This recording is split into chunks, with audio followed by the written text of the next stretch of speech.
Дария айылына келип отурабыз. Анткени дегенде бул Кара Дария айылында бир мырзаны 7 бала сабап кеткен. Анын эми чектелбеген бир канча жыл бул инсанды сабап уруп токмуктоп жеткени жетпегендей боюнда бар жаш келинчекти дагы ар тараптуу кызмакка алып келишүүдө бүгүнкү күнгө чейин. Бул жерде 98-жылкы Дима аттуу Дима деген кличка менен даңазаланган аябай кыйын, кандай дейсем, өтө күчтүү бала экен. Россияга качып кеткен Нуржигит аттуу балдар экен. Азыр биз сиздерге ошол боюнча толук кандуу түшүндүрмө беребиз. Урматтуу көрүүчүлөр, биз азыр Кара Дария айылына келип, помго кирип чыктык. Анткени дегенде бул Кара Дария айылында Дима деген аттуу кличка менен таанылган аябай күчтүү, билектүү мырзабыз бар экен. Бул жаш жубайларды ЗАГС күнү, той күнү дагы уруш кылат. Ал жерде дагы 70 жаштагы апаны таш менен жанчып уруп кетет ЗАГС күнү. Андан кийин күйөө баланы кечеги күнү дагы сабап кетип атат. Ал баланын 5 тиши сынып, мурду жарылып, мурду сынып, колу чыгып кетип, башы травма алып, бүгүнкү күндө акыбалы оор. Ага карабастан ал баланын бизди чакырган Угулай аттуу жаш келинчек боюнда бар. Ал келинчектин боюнда барлыгына карабастан, мен сени дагы өлтүрүп коёмун, мына көрөгөн алдыйыңды көрө албай каласың деп ар кандай шылтоолор менен бул инсандарды психически коркутат. Уруу эле тимеле калбастан психически дагы коркутат. Азыр бизди чакырган бул жаш кош бойлуу аялга барабыз. Саламатсыңбы, сен бизди чакыргандыгыңдын себеби жана ушундай эле, бул кайсыл айыл, кайсыл көчө, аты жөнүң ким, ошол боюнча толук кандуу түшүндүрмө берсең. Саламатсызбы, менин атым Жумабай болот. Мен силерди чакырган максаты бул күйөөмдү уруп кетишкенине, 7 бала уруп уруп кетишти. Бул биринчи жолу эмес, уже экинчи жолу болуп атат. Өзүбүздүн айылдашыбыз болот ал бала, Абдулхамид деген. Той күнү деле келген ал. Той күнү келип, ошол күнү деле уруп, биздин Өзбекстандан келген мейманыбыз болчу. Ошол деле уруп, бул жерлерин көгөртүп, больницага чыгып, делегаттарга чейин жазып берген. Ага эч кандай чара көрүлбөй атат. Буну ошондо тиги Дима деген жазып атат, Ооба, өзү жазып коюп берген. Мынтип жазыптыр да. Муну жакындатып коём.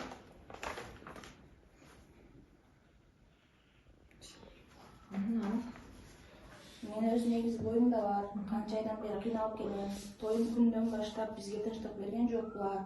Ошол чара көрүп беришиңерди суранабыз силерден. Эгер чыкпасак болбой калды уже. Көптөн 2 ай болуп кетти бул иш болгонуна. Азыр бул инсандар тарабынан сенин жакында төрөшүңө аз калыптыр. Бул инсандардан сага карата кандай жаман сөздөр болдубу? Болду. Ооба, келишти. Кайрадан менин намысыма тие турган сөздөр деле айтылды. Саламатсызбы апа, сиз балаңыз боюнча эмне деп айтат элеңиз? Мен баламны Кара Дария айылда айлап өттім, 30 жылдан бeri жашайм. Бирок балам бирөөгө жамандыгы жок. Ушул жерде устачылып жүргөн бала. Ушу үйлөнүм деп былтыр ноябрда үйлөнгөн. Ушу той күндө мына келиnim айткандай түнү саат 3-те кирип, мен ушу меймандарды баш ташы менен жагын жарып талкалап кеткен. Тойго келген конок ташы менен сиздин үйүңүзгө бастырып кирди. Бастырып үйүмө чейин туура үйгө кирди да. Мен аны түндө ким экен деп байкабай калсам, көрсөм ушул бала экен. Эртеси күнү Могу неме Дима деген кличкасы менен. Дима. Мунун чынандыгы өзү. Алар үчөө болгон. Эшикте экөө турган экен, дарбазанын түбүндө. Ал ичери киргенден кийин үчөөбүнүн жол кайрап катышканда биз кууп кармай албадык. Аны биз телефон кылдык милиционерге, мен өзүбүздө айылдык неде. Келип алар эмне кылды, эртеси күнү районун жазып мени арыздандым. Ошондон кийин мына 1 жыл өтөт, келин боюнда бар, азыр сүрөй турган болуп турат. Дагы эле ушу выражение бар да келиме. Андан кийин экинчи ирет урут алып, Ушу түнү саат 11-де иштен чыгып турган. Чыкканда мына эшиги дарбазабыз алдында бар топтолуп турганда. Топтолуп турганда анан кийин төртөө буну кармап, жерде бирөө жашабаган үйгө алып кирип токмоктойт буну. Өлө токмоктор, мурду жарылат, сотрясение болот, 5 тишини сындырышат, сындырып колуну сындырышат. Кийин аны машинасы бар экен, машинага салып, Çoğun yolda alып çıkışat maşinayla. Şu urgan meselmen. Bu emri satır şeyine bu başı özünden yok malda. Bunu maşina salatta çoğun yolda alıp çıkışat. Çoğun yolda Kudayım da bir sahtaptır kalanı. Bizim tügön şu böylecanın yedim arada bir-iki ballar körüp alıp bunu kurtarıp alışat. Bunlar köpçülük bolgan 7-8 darjı. Bunu anam keyin kecha tergövde soratat da niye şunday kılınardı biz öldürgen alıp ketaptı böyle adırga deydi. Alpar alıp Sanjası yok da, sanjası yok malda elim yakmışım bildi bunu. Alıp barıp adırga ve cemnak çoğun derya var, kara derya. Suga taşlayıp bile, özleri bile. ошондо биз бул баланы өлтүргөн алып кетип атабыз деп мына Дима деген айтып атабы? Диманы шериктери айтат. Диманын шериктери жана бул жигит деген. Да просто не кылат да, эмнеге алып кеттиңер деп силерди сураса, биз өлтүргөн алып кетип атты, бул ачык эле айтты. Ошо күнү. Ошондо деле чара көрүп. Ошондо деле буларды ошо күнү камап коюш керек. 2 айдан бери сүдүрүп жүрөт. Көчөдө ар нерселерди сүйлөшүп жүрөт. Мына биз акшамына кутулуп кеттик деп дагы бир нерселер деп сүйлөшүп. Эртең уже коркутам, кызым, туура.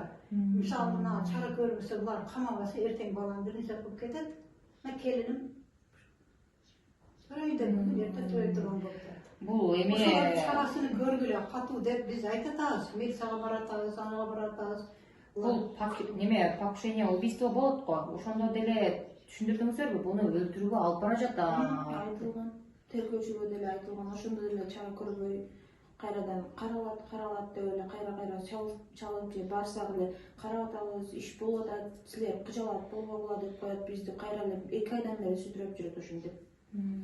Туура эмес, Эч кандай результат көрсөткөнү жок. Булар бирөөсү даже бир суткага алып келген жок. Булар тергөө өздөрү tan алып турган далилдери менен ошо машинаны апарып койгон, алар деле алып койгонда аларды кайра өздөрүн кое беришкен. Анан бир бала ошол күнү эртеси күнү Россияга кетип калган. Аны чакырбай коюшту. Анан өткөндө розыска берилет деди, берилген деле жок экен. Биз угушубуз боюнча даже розыска берилген жок. Тиги Россияга качып кеткен бала, Келген жок. Ошол бойдон чыкканда бул жерде 2 машина болуп атат. Дагы бирөөсү деле келген. Ал мурдараак кетип, алардын жол көрсөтүп кетем деп, наркы уруп аткан бала алдыга отурган, ошо машинага кетип атканда аркасына кетип атып, булардын бензини өчүп, бул жака кирип калат. Ошол жерде кошуналардын бар болуп калган жашы болгон, ошол жерде куткарылып калган. Болбосо булар алып кетип, буну өрттөп или уруп бир нерсе кылып таштап кетебиз дешкен.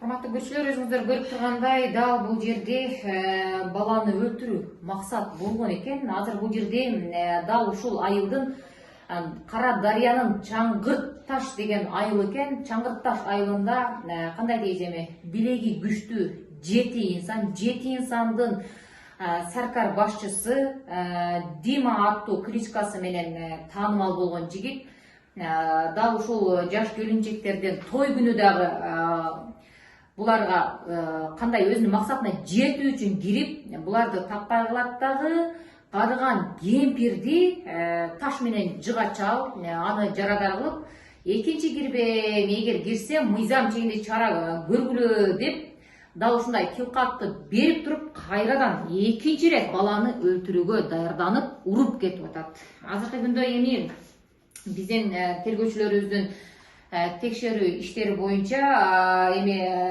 иликтеп текшерүү иштери жана тергөө болуп аяктап калыптыр. Бирок булардын суранычы боюнча бизге камап берүүсүн суранабыз. Анткени биз жашообуздан коркуп калдык. Бул улам үйдү бастырып кирип келет. Дүйнөдө менин бул өмүргө келген жашоомдо жалгыз уул дейт. Кайра дагы буну эгерде милицияда чыгып кете турган болсо, же штрафной менен чыгып кете турган болсо, дагы келет үйгө дейт. Анткени бул бала 2 рет келиптир. Кагаз жүзүндө бул дагычы. Ал кагаз жүзүндө эмес, көчөдө буну кысымга алганы канча жолу болду. Ошондуктан урматтуу биздин орган кызматкерлери дал ушул групповой келип урган ушул 7 баланы мыйзам чегинде жоопко тартып берүүңүздөрдү өтүнүшөт. Саламатсыңбы, урматтуу энем, сени балдар кандай кылып алып чыгып кетти? Кайсыл мезгилде урду, ошол боюнча түшүндүрмө берсең бизге. Саламатсыз көзөгө. Мен ошол 28-июнь күнү түнү саат 22:00 өзүмдүн жеке жумуштарым менен магазинге чыккам. Велосипедимди Şamасы 10 minutaдай uақыт өтті, мен барып işlerimді bitirip terminaldan ақша салышым керек эле, бирөө ақша котошум керек эле. Капчыгымда ошо 110 миң сом акчам бар эле. Анан телефонум, уюлдук телефонумдан келинчегимдин телефонунда өзүмдүн ошо алып алгам элем. Ошо телефонун бирөөсүндө интернети жок болгон үчүн, бирөөсүнөн Wi-Fi колдонуу максатында экөөнү тең алып алган болчумун. Анан ошентип мен немеге чыктым. Магазинге бир жакта, бир 500 чакырым жакта магазинибиз бар. Ошого жакка чыгып, кайра бир 10 минут, 15 минут тегерегинде кайра келсем, ошо уюшкан топ балдар ушул жерде турган экен, ушул жерде. Сенин эшиң алдында? Ошо менин коромбо, ошо мерге чейин граница. Мерге чейин граница. Бересе керек келдим, караңгыда эми ошол күнү эми биздин маалыматыбызда деле сүрөттөр эч нерсе көйбөйт да. Ошол себептен капкараңгы болуп эч нерсе көрүнбөйт. Мaalımda деле эч ким жок экен. Мен басып келдим, велосипед менен жерге келип калсам, бизden жактан чыгып алышты. Экөөчүбүз жактан чыгып калдык. Караңгыда эми ошо чамасы 45 бала болчу да. Кечки саат канчаларга калып калдың? Кечки саат ошо 10:30 мен кайткан маалда ошо 10:30 болуп калган. Анан ошентип жактан чыгып алды. Анан мен бул жакка келип калган болчумун. Уже воротага колум жетпей калды. Чыгып калып бирөөсү сүйлөшүп алайлы деп. Ошо бул жагынан кармады. Жакка сүйлөдү. Бирөөсү велосипедин тартты бул жакка. Таткан ошол мен буларды эмне кылып атасыңар деп даже сүйлөгөн үспөт этпей калдым. Ошо сүйлөп аткан убакта эле башыма келип бирөөсү сокту. Катуу сокту эле. Башым катуу ооругандан жыгылып түштүм. Жыгылып түшкөн. Велосипедин тартып коюшту. Рюкзагым бар эле, рюкзактан бирөөсү тартты, муунуп калдым эле. Мен жерге жатып калган убакта ошо главныйсы Дима аттуу. Ошол ишти кылмышкерлер уюштурган главныйсы ошо келип туруп муунупту ушинтип. Муунутканда мен ошо катуу сознаниямды жоготуп жыгылып калдым. Анан бакырган уже немен болбой калды, ал уже артага келинчегим бирөө жалгыз эле. Булар бул жака сүйлөп кетишти. Үйүнөн эми угуп калбасын деген максатта бул жака алып келишти. Aslında senin eşeğinden aldığından beri tokmakta bu kadar sütürüp geçti.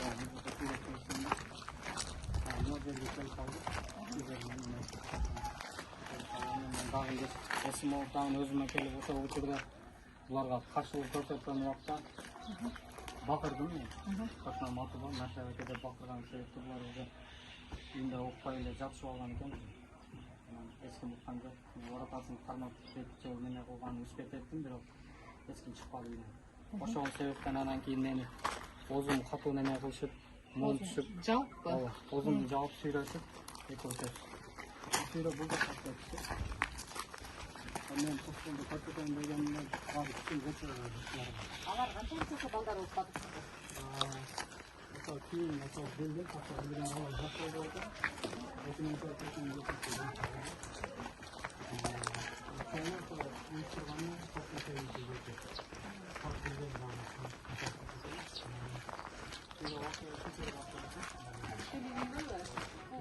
Eşinde joybu?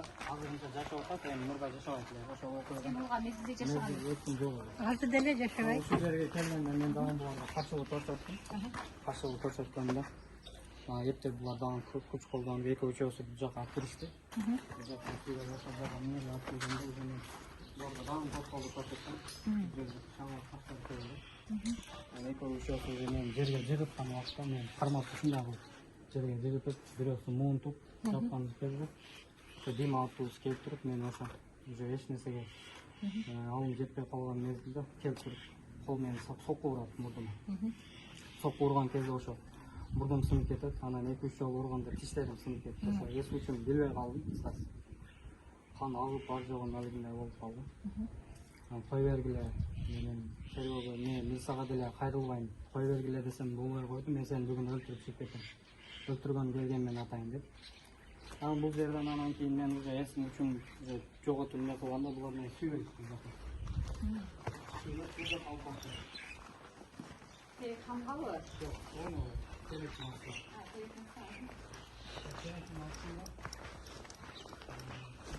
Кандай издери деле болсо ошол убакта.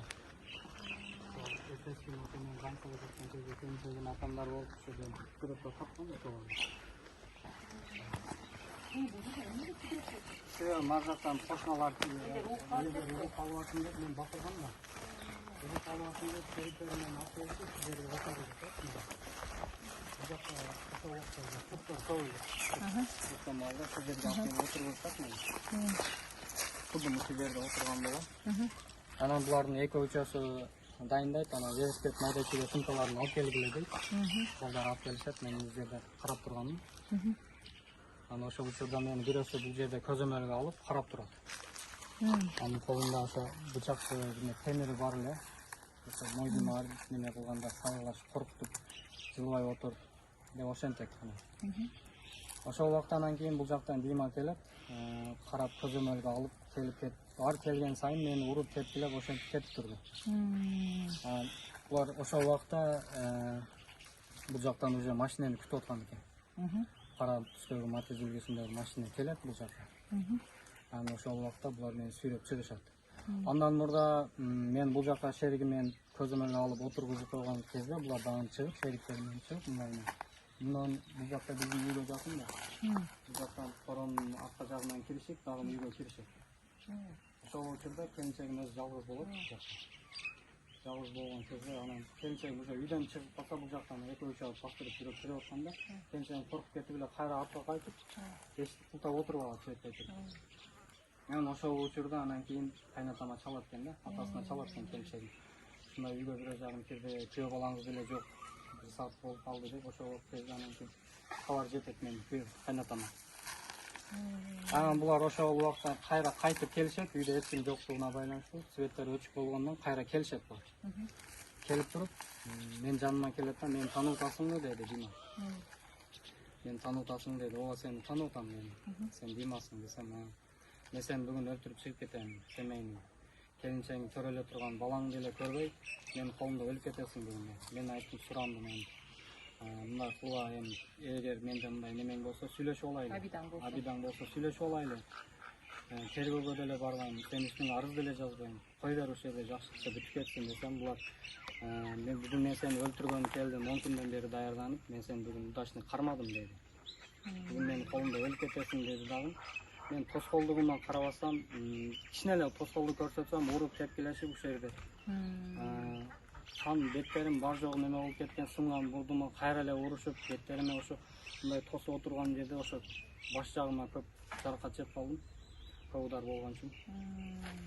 Анан булар ошо Матиз келди, анан кийин жарым сааттан 15 мүнөттөн тегерегин анан келгенде мени сүйрөп алып чыгышат. Ошол учурда Дима бул жерде менин телефонум, качуумда сумканын ичинде, ошо ичиндеги бар нерселер бар жогун алып, телефондорумду алып, бар жогун алып чыгып кетишет бар. Велосипед ушул жерде калтырып кетиптир. Продукттан бар эле кичине, ошолор бар жок ушул жерде калтырып кетиптир. Анан мени кайра ошол жакка сүйрөп чыгышат. Телефонуңду алгандан кийин кайра сени сүйрөп чыгабы? Ооба. Мен телефонумду алып алып,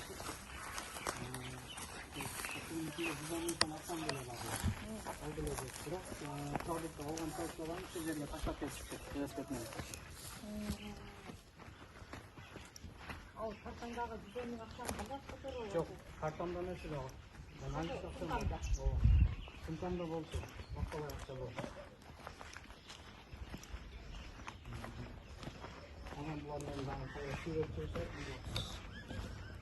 Бакырбай өлүппай чыгып кетип, коркутуп үрүктүлөр болгон. Мен айласыздан уже мага бир нерсе болуп калбасын, айласынан коркконумдан чыктым. Машина ушул жерге келип токтоду. Машинанын эч жерин кармаба деди, себеби мен бар жогун кан болчу да. Машинада из калбасын деген максатта айтып окшойт. Анан ошол убакта булар бул жерде 4 болчу. 5 болчу. Алардын аттарын билесиңби? Бирөөсүнүн аты ошо главныйсынын аты Дима, андан кийинкиси Нуржигит. Андан кийинкиси Самандар деген бар. Анан дагы бирөөсүн унуттум. Келин билет ал. Ошо 4-өсү ушул жерге келип туруп, анан кийин бул жака машинесин коюп тагын. Мени ошо күч колдонуп машинеге отурушат. Отурушкан кезде ошол убакта мени бул жакта уруп, мени ушул жерде карма берген балдардын экөөсү, үчөөсүн кайра машинеге жөнөткөн экен булар. Экинчи машинасына. Жок, экинчи ошо машинени жалдап кел деп жөнөткөн экен да. Алар аякта калган күтүп. Анан бияка жарым келген. Келип мени алып кетишип, Бул жака чыгышат. Чоң жолго. Машинеге салышып, чоң жолго чыкканда, анан кийин булар ошол жерде көбөйүп кетишет. Азыр мына жерден сен ошондо кайсыл жанагы мотивге отургузуп берип атасың. Ооба, кара түстөгү Номерин билесиң да? Жок, Аны ким номерин айтат кетти? Ал мотивди. Нуржигит деген бала. Нуржигит деген бала. Ошондо сени ошо машинага салып бул жол менен алып кетчү. Бул жак менен айдайынбы дегенде, Дима айтат, жок бул жак менен айдабай, көчөдөн бирөө жагын чыгып калышы мүмкүн деп, арка жак менен бул жак менен айдап кетет. Анан ал жактан экинчи машинаңа да чабып. Ооба, ошол жакка чыгып кетти. Ошол жерден чыкканда машина токтоп калды. Бул жактан Дима өзүнүн досу бар, өзүнүн тынкыш досу бар экен. Жетишил бишиндеги машинада келет алар. Келип анан кийин Матизде отурган ошо Дима мени алып чыгышып, Матизден түшүп, анан Диманын ордуна дагы бир шерик отурат, бул жактан дагы бирөөсү отурат. Мен эки жактан эки киши отурат. Сен ортодо отуруп Мен ортодо отурдум. Матизде, кара Матизде. Кара Матизде. Анан ошол учурда Дима буларга дайындайт. Азыр мен айткан жерге алып барасың деди. Апаргандан кийин өлгөндөн кийин деп атат, кийимдерин чечип туруп, өттө бергиле. Анан өзүнө алысыраакка ичкерээкке таштагыла деген сөзүн уктум. Сени ошондой өрттөгөнгө даярданышкан булар? Кийимдерин чечип туруп, кийимдерин өрттөп салууга, өзүн алысыраакка таштагыла деди да. Ошол сөзүн уктум. Анан кийин бул балдарга дайындап коюп туруп, өзү сыртта турган, чоң жолдо турган жетишилдикиндеги нага отуруп дагы сопровождение кылып кетет. Силердин артыңардан? Ооба. Жок, артыбыздан эмес. Биринчи бул айдайт кетишменчи. Жол көрсөт. Жол көрсөт. Сопровождение кылып айдагандан кийин биз артынан айдайбыз. Артынан айдаган кезде машина ошо чоң жолго чыгып эле өчүп калат бензин. Бензин өчүп калган кезде арт жактан булар сразу эле немеге чалат. Ошо Нуржигит деген бала сразу немеге чалат Димага. Бензинибиз өчүп калды, ака. Кайра келин дегенде азыр күтүп турган мен барам дейт. Анан ошол убакта аркадан бүт канышып бирөө келип аткан экен, балдар айтат, бирөө келип атат, машинаны түтүп көчөгө алып киргиле дейт. Анан булар мен отурган машинаны түтүшүп көчөгө алып киришет. Ошол убакта артынан эле сразу Дима келип калат. Түтүп көчөгө мен алып кирген менен бирөөсү мени муунтуп, мага кармап отурду. Машинадан түшүрүп. Бирөөсү жанымда отурат. Эми качып кеткенде эч кандай нерсе болбоду да. Аргасы болуп калдым уже. Анан ошол убакта Дима келди дагы, ал да энектен чыгып туруп, колунда пычак бар экен. Үнүн чыгарбай отургун. Үнүн азыр чыгарсаң ошол жерде эле союп кетем мен сени деп, ошентип коркуп эле болду. Мен ошол убакта уже көп кан жоготконумга байланыштуу башым айланып, уже алсызданып калдым да. Анан ошентип кошунам чыгып калат. Не болду? Жок. Машина мына жакка келет. Машина ошол жактан чыгып, мына жерге токтойт. Бул жакка токтогондо анан булар ушул жерде өзлөрү план түзүшөт да. Каерге алып барасың, кандай кыласың. Баардыгын түшүндүрүп койгондон кийин Дима бул жактан бuyakta жетишилдикиндеги машина турган болот. Ошого чыгып, уже сопровождение кетет. Анан бул жерде биз машина бул жактан айдайт. Айдап, ошо токтоп турган жерге чейин барып туруп өчүп калат машина. Май өчүп калып туруп, жерге таштап калат. Таштап калган кезде анан балдар ичинен түшүп туруп, түшкөн кезде бул жактан аркасынан түшүп туруп, түтүп көчөгө алып келишет. Мындай түртүп туруп көчөгө алып кетишет. Көчөгө алып келишет бул жак. Ошондо чыгып атабыз, жардам бергениңиз болду? Ооба. Анан окуянын эмеси ушул жерде башталат да. Машинаны ушул жерден бул жакка түртүп алып келишет.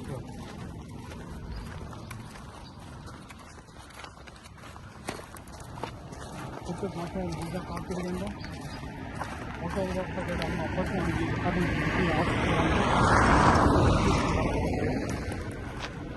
машинаны алып келип туруп, бул жерге койду. Мына жерге койгондон кийин артынан мен айткандай жетиш машинасын таштап, Дима келип айнегимен карап туруп, мага бираз сөздөрүн айтып, Димага отургула деген кезде бул жактан чоң кишилерди билбейм, чоң балдарды чыгып алышат эки үчөөбүз.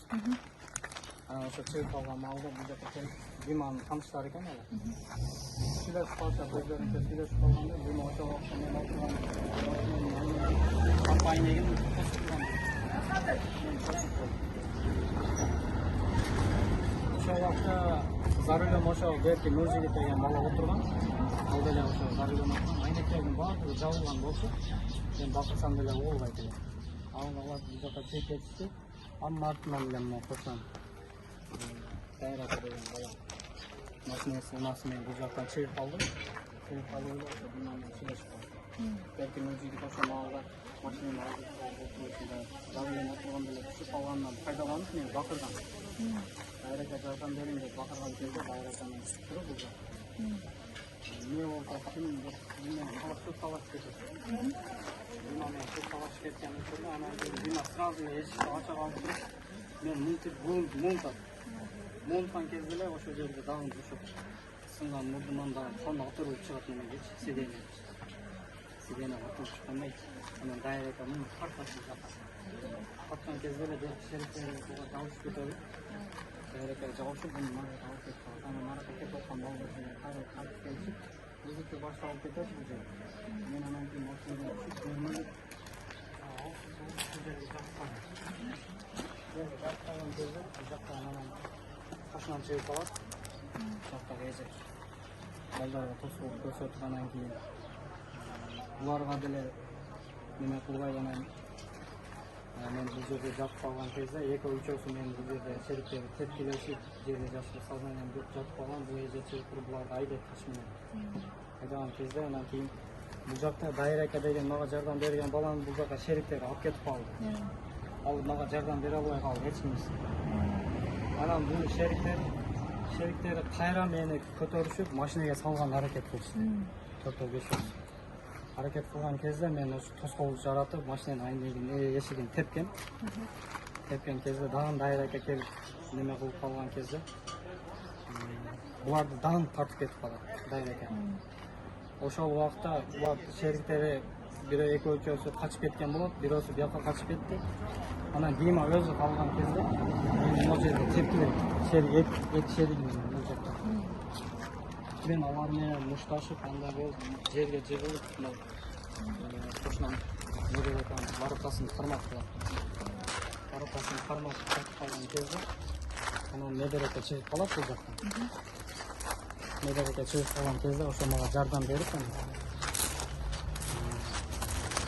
аларды колунап кылганда булар баардыгы чыгат. Ал калганын билбейм. Анан мен Медереканын ошо үйүнө чоң апасы отурган экен, ошо жерге алып келишип мени судурушуп. Жардам көрсөтүп, бет колумду жууп, коштан кимине коштан ошо кошна балам менен ошо жака Дайрека арка жагында эшиги бар, оң жакта турат. Арка жагы менен алып чыгышып, мени үйүмө алып барып сүйрөп неме кылып коюшат. Ошондон эрнес анан кийин ака булар дагы келишет. Ал сиз дагы келип уруп койбосун деп коркуп, өзүнүн үйүнө алып киришип, бет колун жууп столго отургузган кезде ошондо кайнатам жетип келип калат машинасы менен.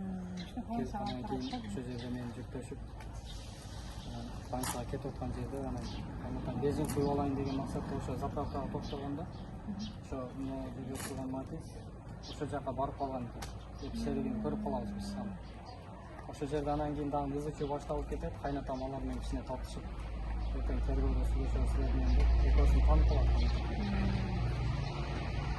Ошо менен анан мен больницага барам.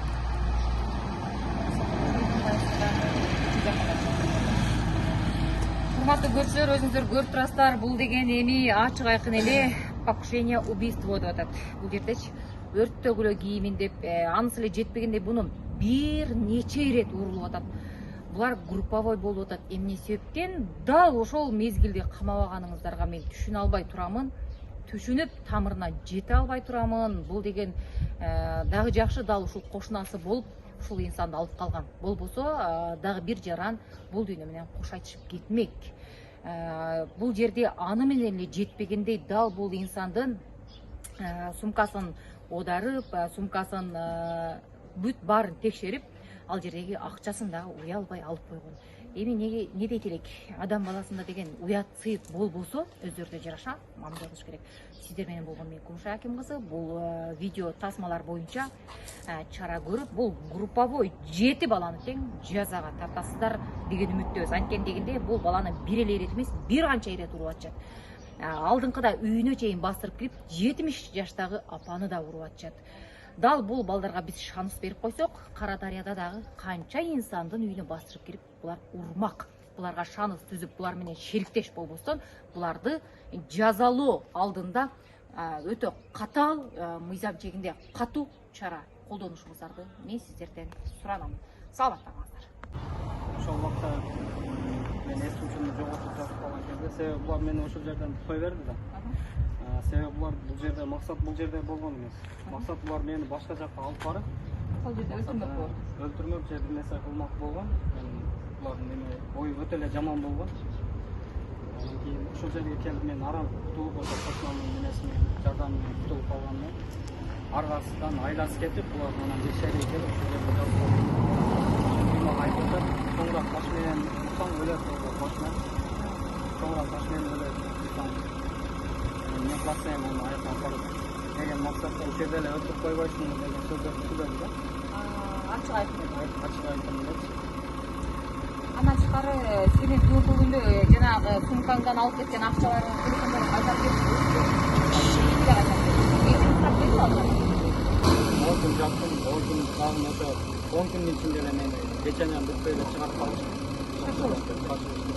Даже мен уколдорумду эле бүткөн эмес эле ошол учурда. Андан кийин кылдын ала сүйлөшүп алганмы, больницадагы доктурлар менен сүйлөшүп алганымды билбейм. Мен ошентип чыга эле чык деп больницадан состояниеда чыгарып коюшту үйдө. Андан кийин мен дагы амбулаторный лечение алып, азыр күнгө чейин ден соолугум кезде эки-үчөөсү менин бул жерде шериктери тепкилешип, жерде жашып сознанием бүтүп жатып калган, бул эже чыгып буларды айдап таш менен. Айдаган кезде анан кийин бул жакта Дайрака деген мага жардам берген баланы бул жака шериктери алып кетип калды. Ал мага жардам бере албай калды эч кимиси. Анан бул шериктери кайра мени көтөрүшүп, машинеге салганга аракет кылышты. 4-5 аракет кылган кезде мен ошо тоскоолду жаратып, машинанын эшигин тепкен. Тепкен кезде дагы Дайрака келип неме кылып калган кезде буларды дагы тартып кетип калат Дайрака. Ошол убакта булар шериктери бирөө экөө-үчөөсү качып кеткен болот, бирөөсү бияка качып кетти. Анан Дима өзү калган кезде мен могу жерде тепкилеп, эки шерик менен бул жакта. Мен алар менен мушташып, андай болуп, жерге жыгылып, кошунам Медереканын баратасын кармап калат. Баратасын кармап жатып калган кезде анан Медерека чыгып калат бул жактан. Медерека чыгып калган кезде ошо мага жардам берип аларды колунап эмне кылганда булар баары ал калганын билбейм. Анан мен Медереканын ошо үйүнө чоң апасы отурган экен, ошо жерге алып келишип мени судурушуп. Жардам көрсөтүп, бет колумду жууп, кошунам менен кошунам ошо кошуна балам менен ошо жака Дайрака арка жагында эшиги бар, оң жакта турат. Арка жагы менен алып чыгышып, мени үйүмө алып барып сүйрөп неме кылып коюшат. Ошондон эрнис анан кийин ака булар дагы келишет. Ал сиз дагы келип уруп койбосун деп коркуп, өзүнүн үйүнө алып киришип, бет колун жууп столго отургузган кезде ошондо кайнатам жетип келип калат машинасы менен. Андан кийин ошо жерде мени жүктөшүп, больницага кетип аткан жерде анан кайнатам бензин куюп алайын деген максатта ошо заправкага токтогондо, ошо мына жерде турган Матис ошо жака барып калган экен. Эки шеригин көрүп калабыз биз. Ошо жерде анан кийин дагы изучуу башталып кетет. Кайнатам алар менен кичине тартышып, ертең тергөөгө сүйлөшөбүз деп экөөсүн таанып калат. Ошо менен анан мен больницага барам.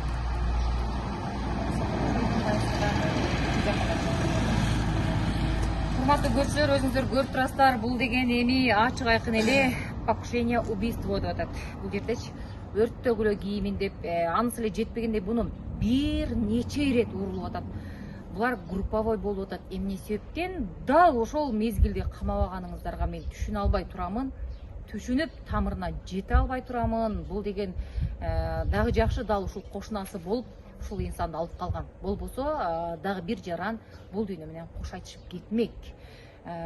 Бул жерде аны менен эле жетпегендей дал бул инсандын сумкасын оодарып, сумкасын бүт баарын текшерип, ал жердеги акчасын дагы уялбай алып койгон. Эми не дейт элек, адам баласында деген уят сыйык болбосо өздөрүнө жараша мамиле кылыш керек. Сиздер менен болгон мен Кумушай Аким кызы. Бул видео тасмалар боюнча чара көрүп, бул групповой 7 баланы тең жазага тартасыздар деген үмүттөбүз. Анткени дегенде бул баланы бир эле ирет эмес, бир канча ирет уруп атышат. Алдыңкыда үйүнө чейин бастырып кирип, 70 жаштагы апаны да уруп атышат. Дал бул балдарга биз шанс берип койсок, Кара Дарыяда дагы канча инсандын үйүнө бастырып кирип, булар урмак. Буларга шанс түзүп, булар менен шериктеш болбостон, буларды жазалоо алдында өтө катаал, мыйзам чегинде катуу чара колдонушуңуздарды мен сиздерден суранам. Саламатта калыңыз.